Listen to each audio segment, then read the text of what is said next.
Hello you guys, welcome back to my channel, and if you guys are new here, welcome, and if you guys haven't already, definitely hit the subscribe button right there, right in the corner. And in today's video, we're going to talk about ballroom culture in a segment called LSS, Legends, Statements, and Stars, and in this case, an icon. For years, the ballroom scene has been considered underground entertainment, but as social media started to grow, so has the fascination of ballroom culture. Hence, Paris is Burning, Vogue Evolution on America's Best Dance Crew, Pose on FX, Legendary on HBO Max, just to name a few.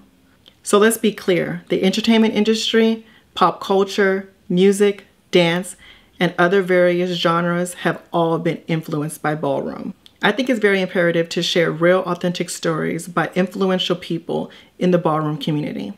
And if you're part of ballroom or just fascinated and want to know more about it, I am honored to sit down with ballroom royalty. And in her words, the real authentic truth, the raw unedited, please welcome the overall mother, beautiful Zion, aka the icon, Vanessa Mizrahi.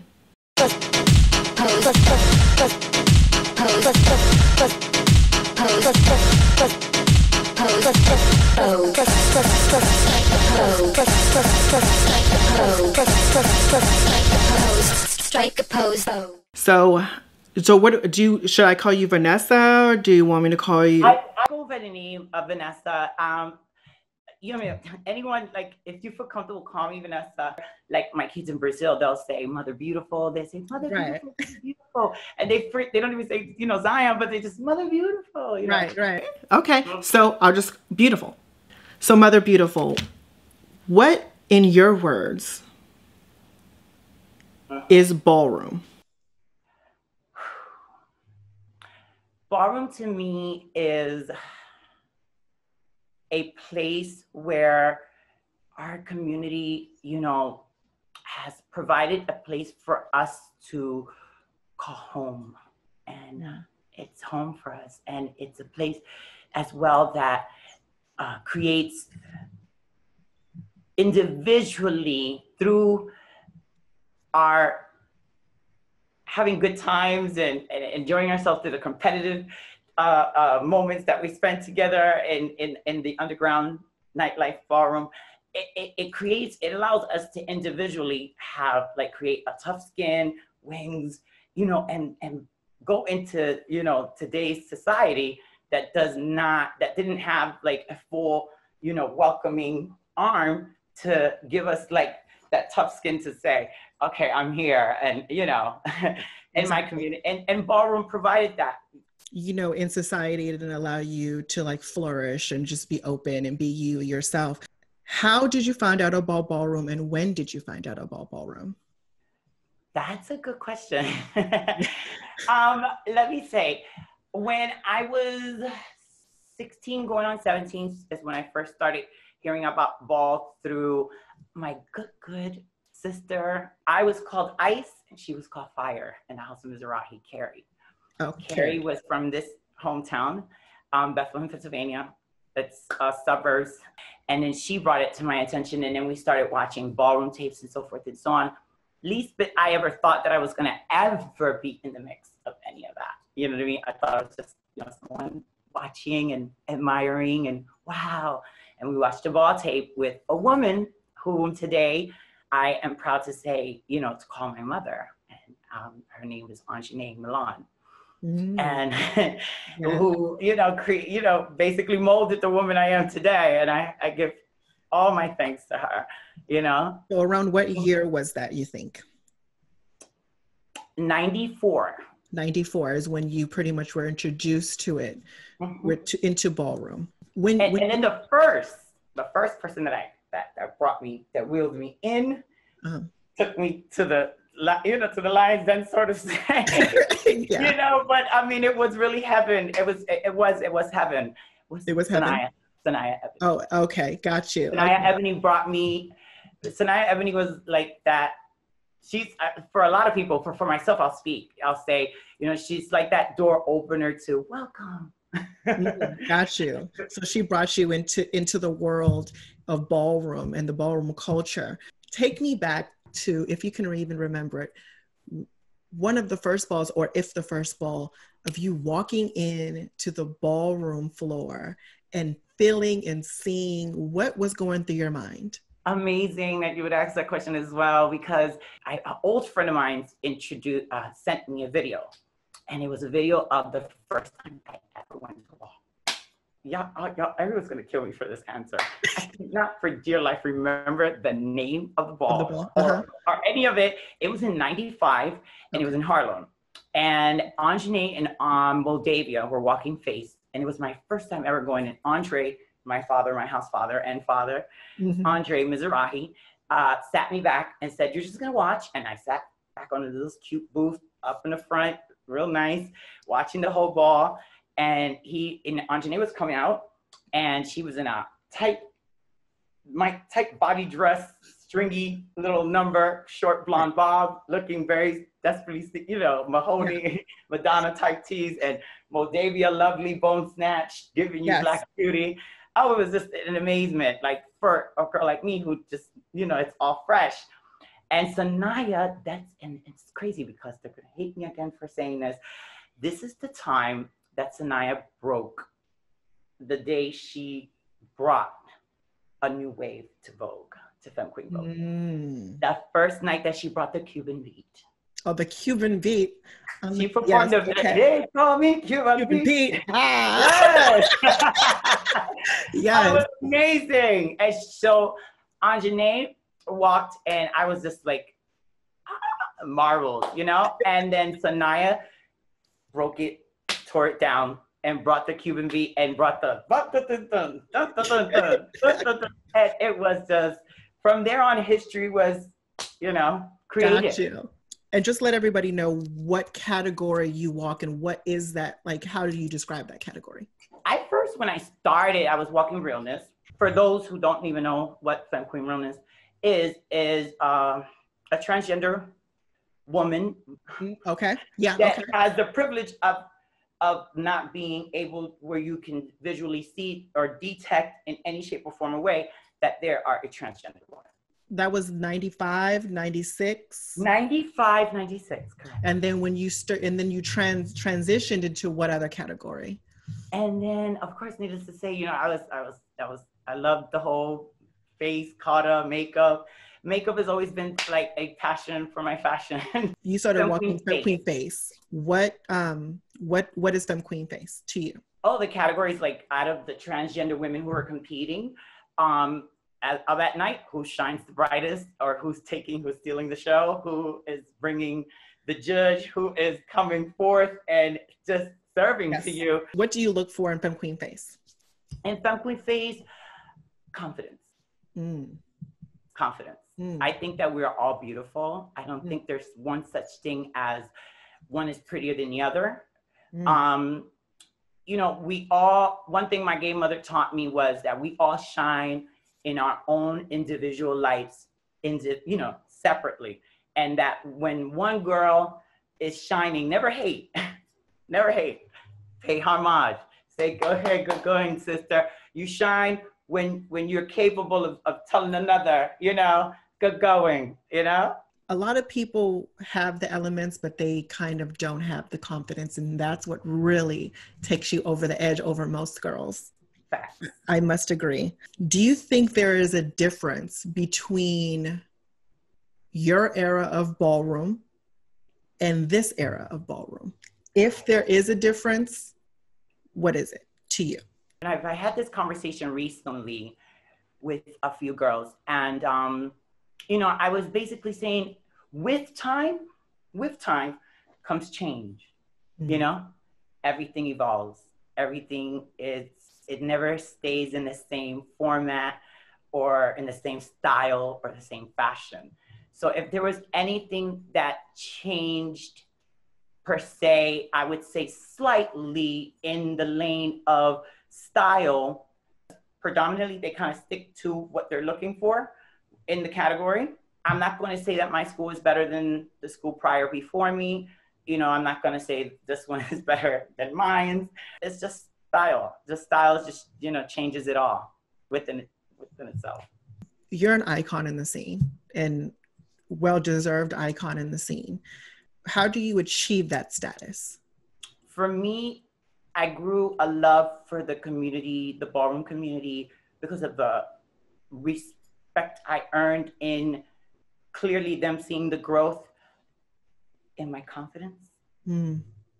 Because it took a minute for me to get into my skin and be able to say, I'm happy, I'm content, I'm who I am. And what shows in the inside always, persevere, it just protrudes right out on the front, the front baseline, and that love and respect, that growth that I created in front of their eyes, gave them to give me the respect that I have today. And I believe that mostly it's an age thing.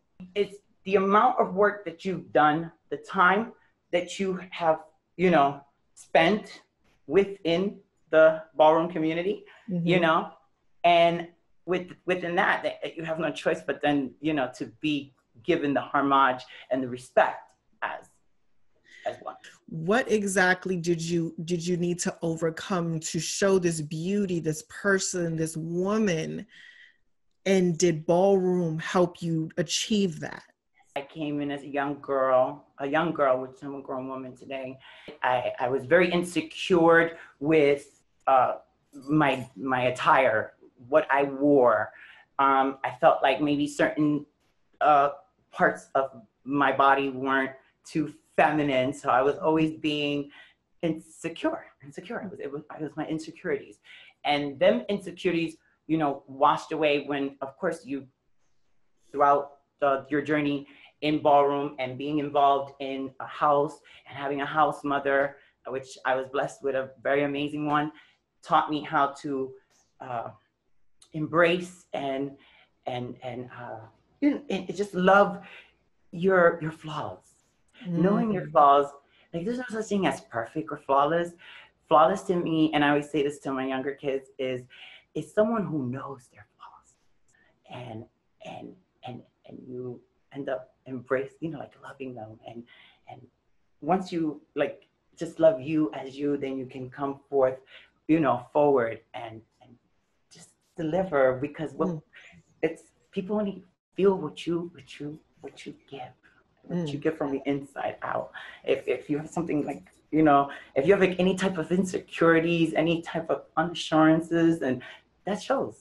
I want you to visualize yourself right now, 10, 12 years old, realizing that you are different. What 3 things would you tell that little girl? I lived in silence until the age of 14, 15, and I started getting keen with community, others, that I wasn't different, that I wasn't, I was a very shy, quiet, you would never think this loud mouth in your face that straight up what is the tea. Right. You would have never known that I had the voice that I have today, or that I would have never even known that I had the voice that I have today, because of the fact that I was just not in my skin. And when I knew that I wasn't in my skin, in due time, as I grew up and started getting knowledge with that there was a community, there's others, and so forth and so on, I made it my business to say, I'm not living in this skin. This is not going to happen. And so when you're transitioning, what 3 things would you tell your younger self? This is good. This is beautiful. You will persevere. You will make it. You're blessed. You are somebody. You're going to make it. You're just always, things will always work out for you. A lot of these people that are going to watch this are young trans women. Knowing that you're saying those words, it's going to mean a lot to them, because it means a lot to me. Thank you. And I want you to know that you were somebody that was very, without knowing, very influential, because you and a lot of other girls that walked balls as well, or to see, to see that there's somebody else. So I do want to say thank you for all of our welcome beyond welcome. It brings me chills. Your genuineness, your beauty, just speaking from your heart, and letting our community see that they ballroom just as well competition. The being competitive consecutively tries to bring us apart, and we're need to consecutively keep reminding each other, no, sister, I'm here for you. We go through the same struggles. Let's uplift each other consecutively. What you're going through, I went through. We can help each one teach one, uplift each other, and make it through that. Whatever one went through, the other one's going through it, and then she's like, but and you help them surpass that, through each other's experiences, life experiences. You mentioned competition. Did you have any rivals? The raw, honest truth. You're the naked truth, baby. Let's give it. Let's give it. I'm going to tell you something. I realized my strength and my power. You should always celebrate yourself, with confidence, a state of mind of freedom, where one can just be so secure. And that lived in me at a time where it still is impossible to take from me, And that strength allowed me to say today there is no competition. But that's right. But me. That's right. I was my own rival. Mm-hmm. I was my own competition, and that, when I tell you that let me maybe lose in my life in ballroom, maybe the most in 20 years of walking, or even more. If I say 6, I'm pushing the button. I guess it was rare for me to lose. I was on a fire ladder.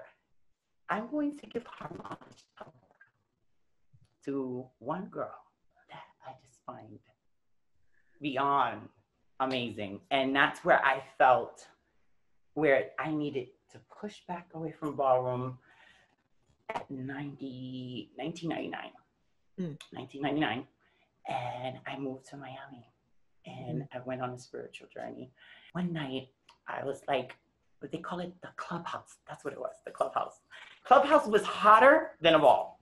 Okay, let me inform you that Clubhouse was the balls, the hottest balls, where you had an icon like Danielle Revlon and Carrie Mizrahi going at it for fire, and those battles were and the kids crying on the pedal. I don't know what to choose.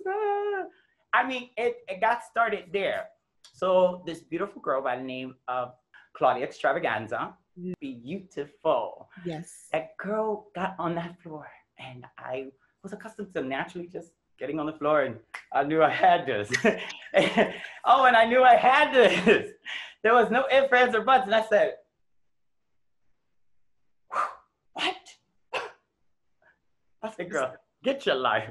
Go on about your business. Right. And join ballroom. Vanessa, take a seat and let the next doll shine. I did have slightly, me and Alyssa were, and her and I were somewhat Nicole Extrava as well. We had slight rivalries and stuff like that. One night, Alyssa came behind me in Philadelphia, and I came there with this,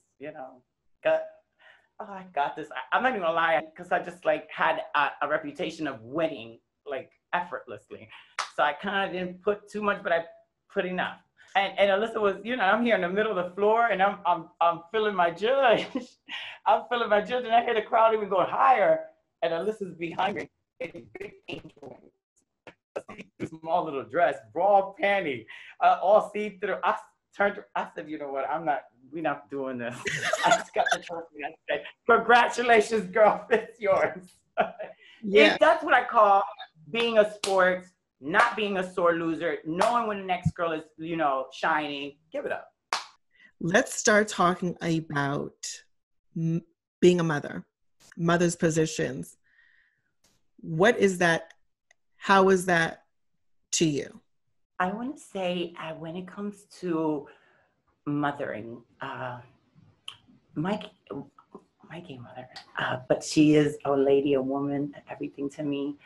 It has like a similar story that I have with my first daughter, who you may know very well. Her name is Amber, and she's Amber Mizrahi. And when she came to me the first time, she was the first girl that ever asked me to be her mother. I was young. I was like I'm still a daughter to a mother, and the first thing my gay mother told me was, I'm here for you. I'm not looking to like title it that way. And with due time, because we spent so much time together, and she did mother me, literally.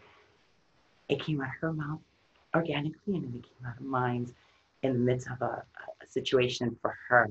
And then from that officialness, that we just realized we're mother and daughter. There's no denying it or anything like that. I guess I try to avoid myself to being one. And then when Amber came about, I told her the first time, I said, let me think about it. I said, because I'm not sure if anything I do, I want to put 100 to it. I'm not ever going to have stuff, anything I do. And again, she came the same way I came towards my mom, where it was like not planned. It just happened organically, It just took a leap on its own. From there on, then I had another daughter by the name of Gia. It gave me a sense of like realizing I was no longer a little girl or a young woman or anything like that. I was now grown and I had to go. It challenged me. It helped me want more, become more responsible, like just desire more, because now I have eyes that, are looking forward, like they're looking at me and they're like, hey, you have to now step up your game, you know what I mean? And know that all eyes on you. Kids do that. Daughters do that. And if it wasn't for daughters, I wouldn't have been so challenged to take myself to the next level and being the successful woman that I am today, at everything, that I challenge myself to do, put out, to achieve. Because I want them to achieve it. And if I don't achieve it, then they won't achieve it. What do you look for in your personal kids? Without a shadow of a doubt, if they're my personal kids, nothing much but respect, because that they're going to succeed. Oh yeah, you will. For me to deliver to my children what they are ready to receive, and because they're ready to receive this type of lead, education, love, knowledge. You, very gay parent out there, lingo again. I advise everyone, make it your business to educate your kids. Make it your business to educate them. Educating them creates no doubt for a parent. Once they're educated, then you know that they're going to. So if there's anything that I want from them, just respect. I've loved them genuinely. They loved me back, and all my kids are successful.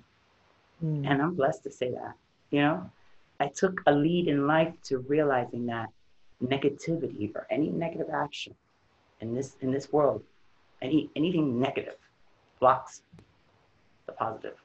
What was a difficult time in ballroom for you? The naked truth is being honest. At one time, I'll be forward with it, the history of the House of Mizrahis was being written. And I felt that the homage that I deserved, the respect, I didn't feel appreciated for. I didn't come into the house so that the house name would make me. And I tell that to all the kids. You don't step into the house so that the name of the house makes you. What are you bringing to the table? What are you? If anything, I'm just giving you a platform. Now, what are you going to do with it? I left the house and I became a Vidadini. And that was Adrienne from Philadelphia, beautiful femme queen who started in all femme queen house. And we were very successful at it. And Andre was in the panel one night, and I thought to myself, oh, he's gonna so like try me, because it was me and the legendary Shawnee's Ebony going at it in Baltimore for face. Many of the balls that I've walked, not all on YouTube and everything, they're like we said earlier on VHS. We're comparing us to Anjanae and Moldavia, you know? And we were having Andre had to break the tie, and me and Shawnee's are just posed and ready for the breaking of the tie. And Andre, I saw this son of a is going to give it to. He said, Vanessa, oh really? That brought us. That was like it was. I want to say a difficult time.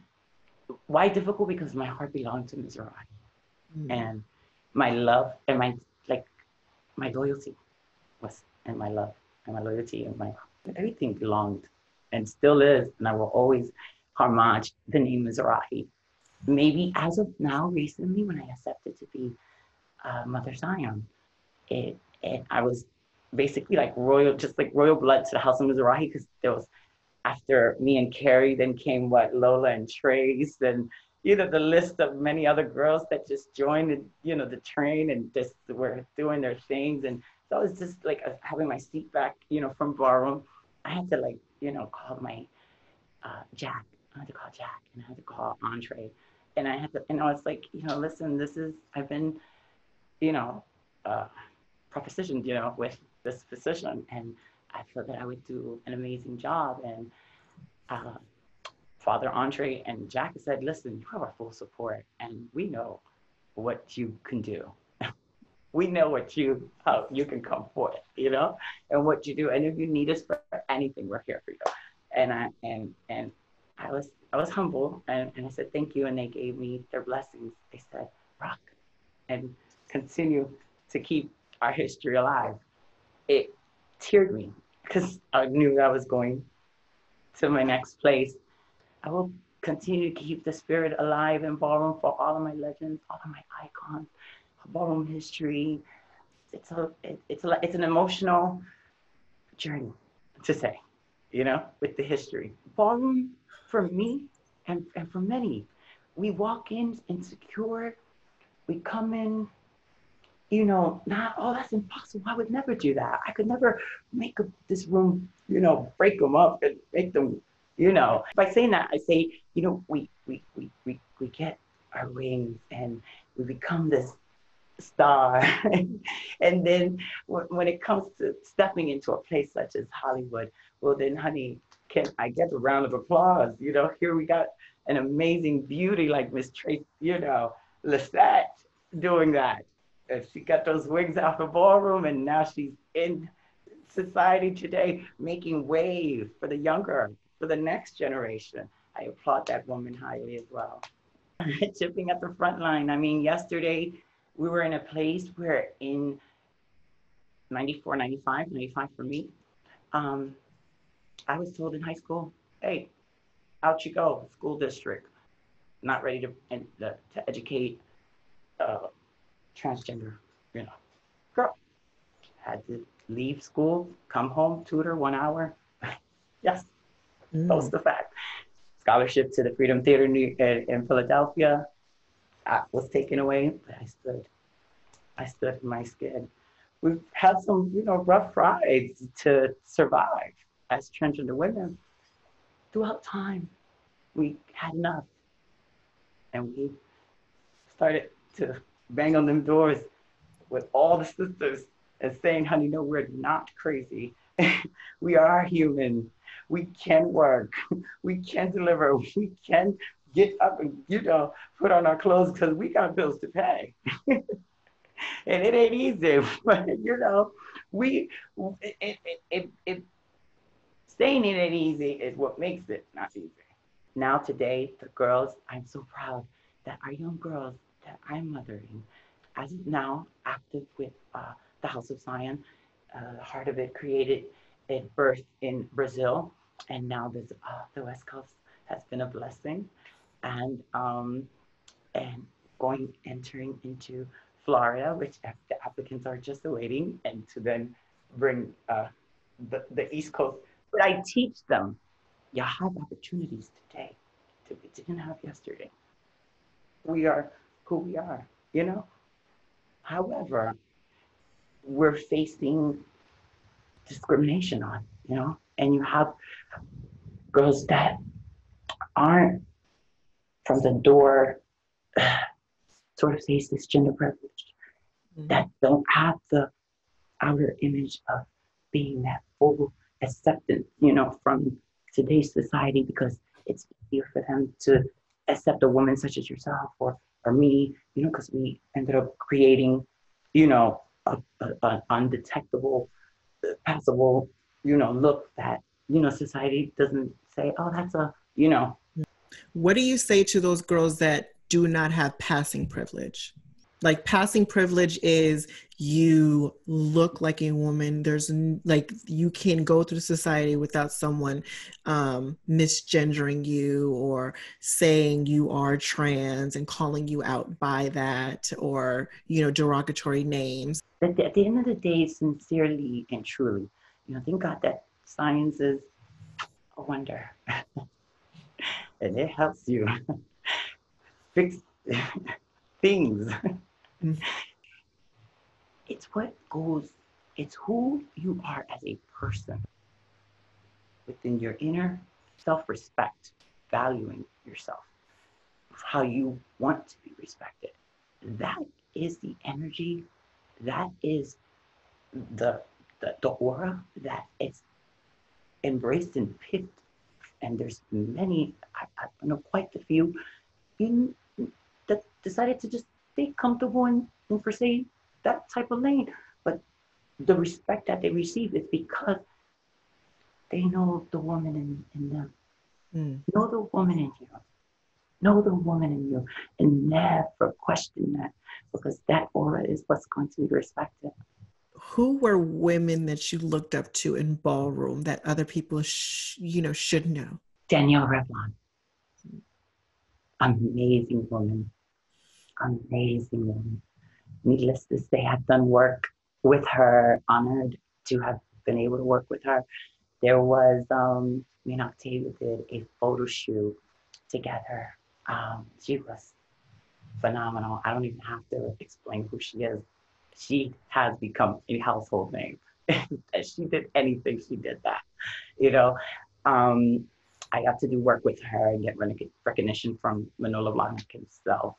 Like when we were representing for the Manolo Blahniks for a tad spell, you know, he said the two favorite wonders in the world. And it was a photo of me and Octavia face to face like this, chin to chin, nose to nose. It was an amazing photo. And they put it right on, you know, he put it right on broad. Like, these are my two favorites. And I'm like, it was like an amazement. So Octavia, Danielle, I'm not going to say Anjane, because that's needless to say, a woman that, you know, molded, you know, the woman I am today. I want to say one more that's not really out there, maybe not too known. She was a little bit private, but I want to thank, if wherever you are and you watch this and you hear it, Jasmine. She was the first transgender I ever saw passable, pretty, and beautiful in Bethlehem, Pennsylvania. Are you close with your family? Very, thank God. That was, I think, one of the blessings that, you know, a lot of our peers, a lot of our ballroom family don't have the support of their family.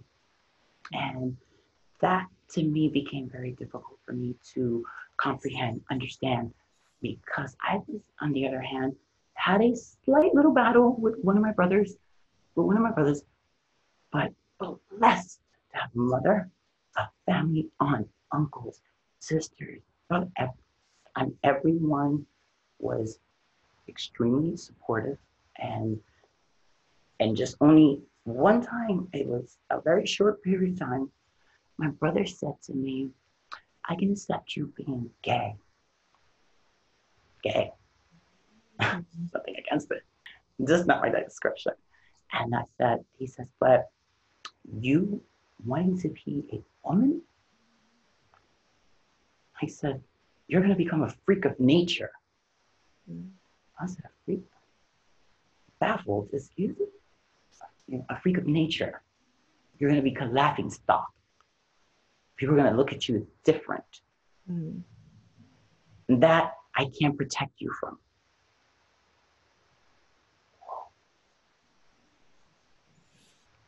We stopped speaking for almost 4 years.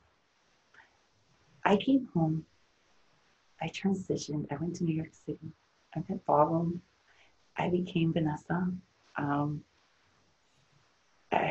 My gay mother pulled me out of my little realness, hiding little shell, and gave me that woof.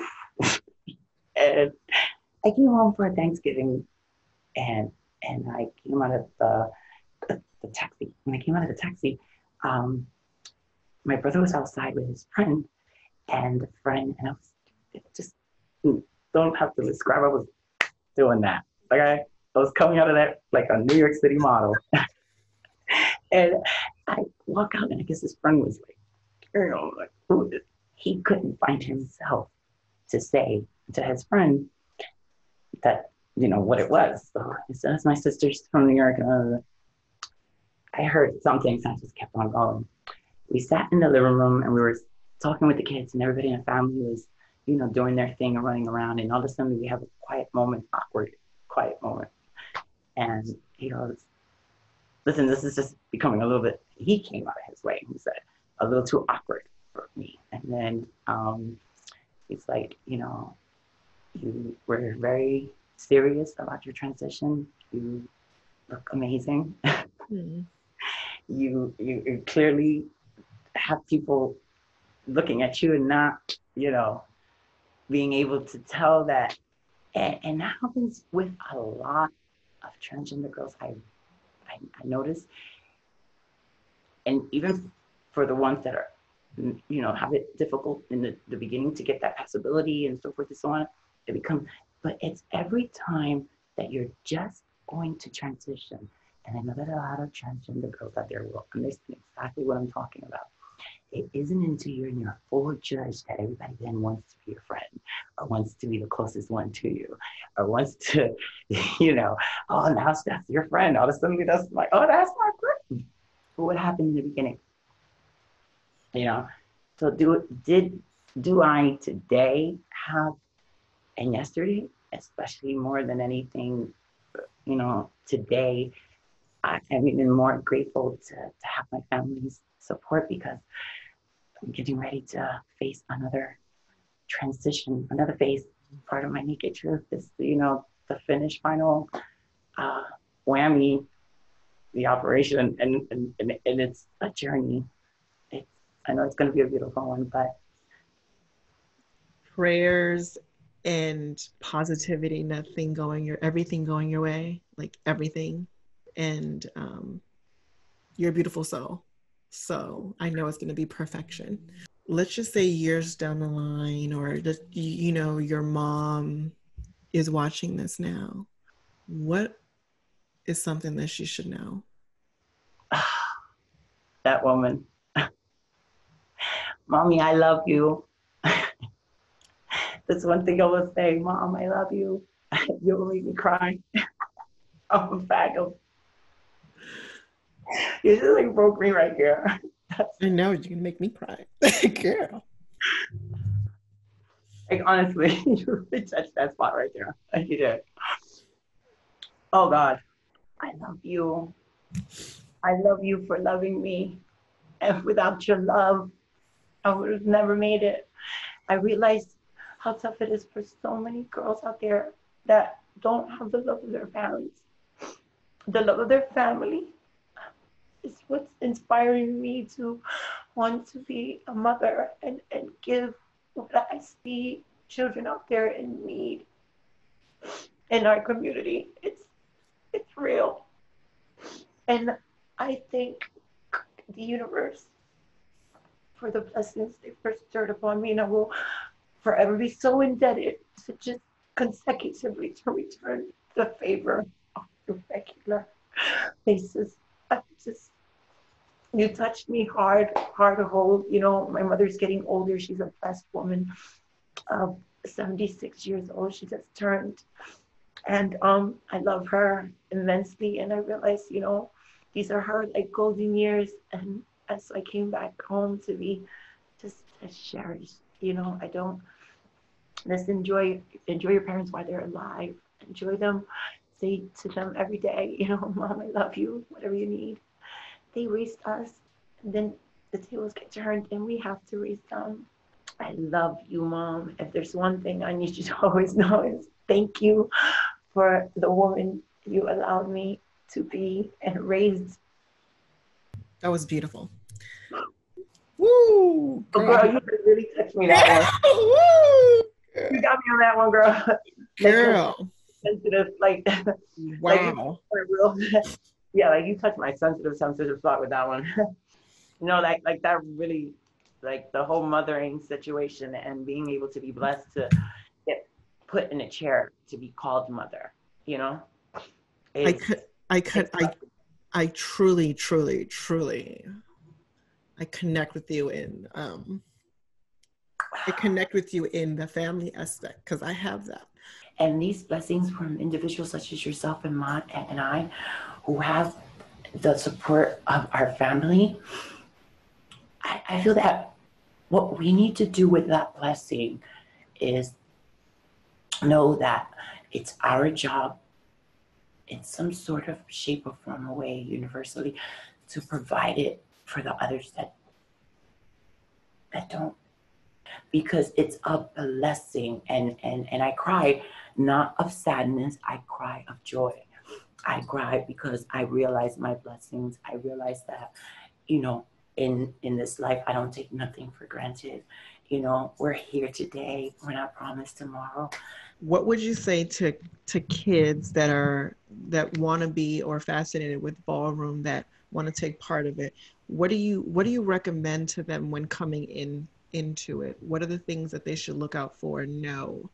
Don't let the platform go to your head. Don't. The biggest mistake ever. Remain humble, but confident. So if you want to be appreciated, you want to be loved, you know, you want to be respected, then do it from within you. Let it be the feeling, and let the feeling from inside come out. Wherever you are. God forbid anytime soon, but when we are gone, what do you want people to know you for and as? Definitely compassion. Be compassionate. That would include understanding, non-judgmental, you know, inspiring, you know. One who knew what it was to know the blessing that you're given when you are brought to life. Once you know that, it's the humbling to acknowledge that with all that equating in general and total, I definitely would like to stand behind the word called love. Be loving, you know, love is free. It's the one thing that's free. Kind, you know, just be loving, show love, give love. I received it. Give what you get. I want to be remembered by anything would be behind the word love. And speaking of the word love, what do you say to people, to men that are trans attracted?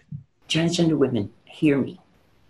If we do not take the lead to value ourselves and making men who want anything to do with us to start realizing the way they categorized us as these sex objects because of the influence that one's like even I want to not say you, but you know, your school, slightly, a little bit, my school entering in more and more into your school was an essence of an aura being delivered that we had to be these, like this sex symbol, you know, and that consecutive, let's continue to try to change the time, the way, the era. Let's change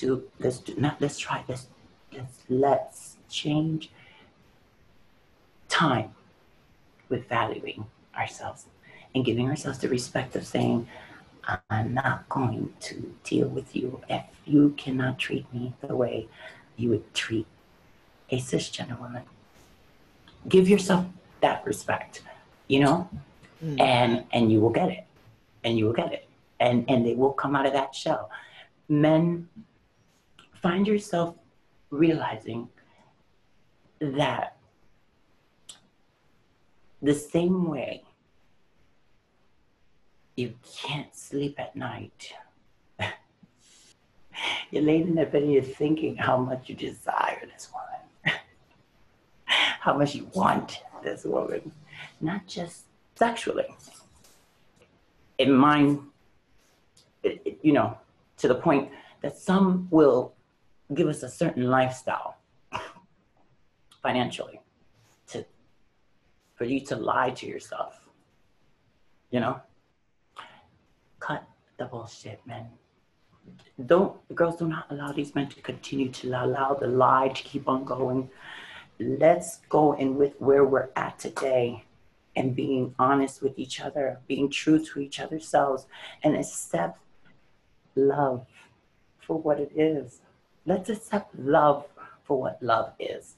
Love blindly, love blindly enough to be private, you know, to be joyful and rejoice, because pride can be tricky.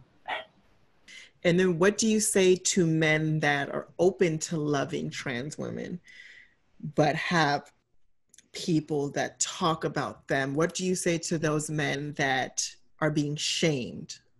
Continue to be being the amazing, you know, strong men that you are today, and confident and free, you know, freedom, that freedom that you have from within you. Stay being confident, stay loving with that freedom state of mind that you're in. And when you see the next one having a problem with it, let them know, sweetheart. And at the end of the day, you're only lying to yourself.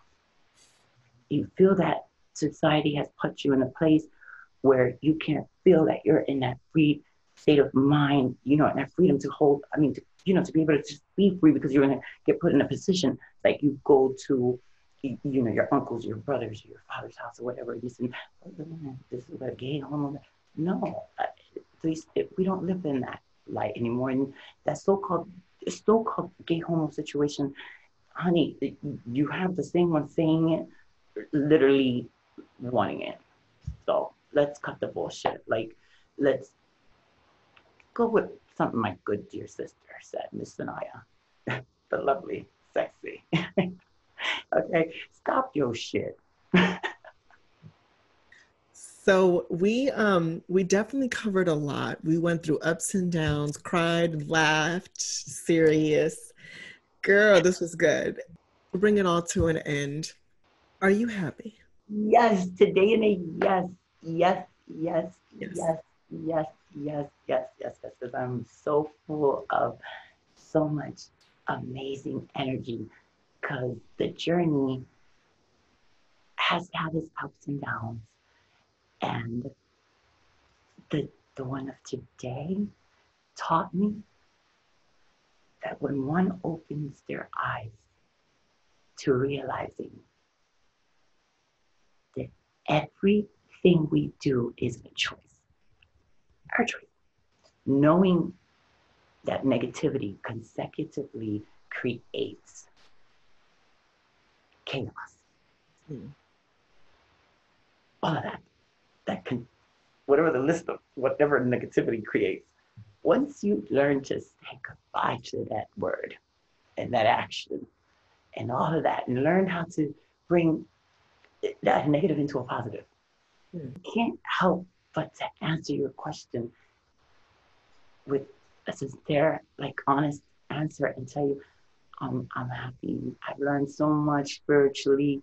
Awakening is a gift, and it's not something that you like bring people like, or you initiate someone into. It's a gift. It's a gift. And when everyone is ready to arrive to that level in their life, they will realize that it's nothing better than being woke. Thank you. I appreciate you. You are a beautiful soul. And thanks for all of the work that you're doing in and out of ballroom, truly and honestly. You're welcome. And You're nothing but love and positivity your way. Yes, I receive positivity. I love positivity. Now, with you on that one, that's my love. Yes. Right. Yeah, this is the end of the interview. Again, thank you. And is there anything that you would like to say to the people that love you and that watched you and that cared about you and people that are falling in love with you right now? What would you say to them? I'm going to tell you guys, thank you. First and foremost, thank you. Thank you for receiving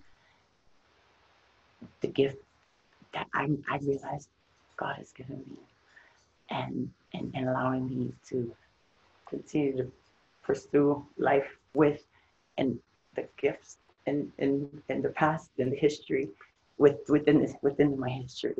I thank you guys for that, and I want everyone to just find good within their self. Like, do it without worry. Do it without doubt. Just do it.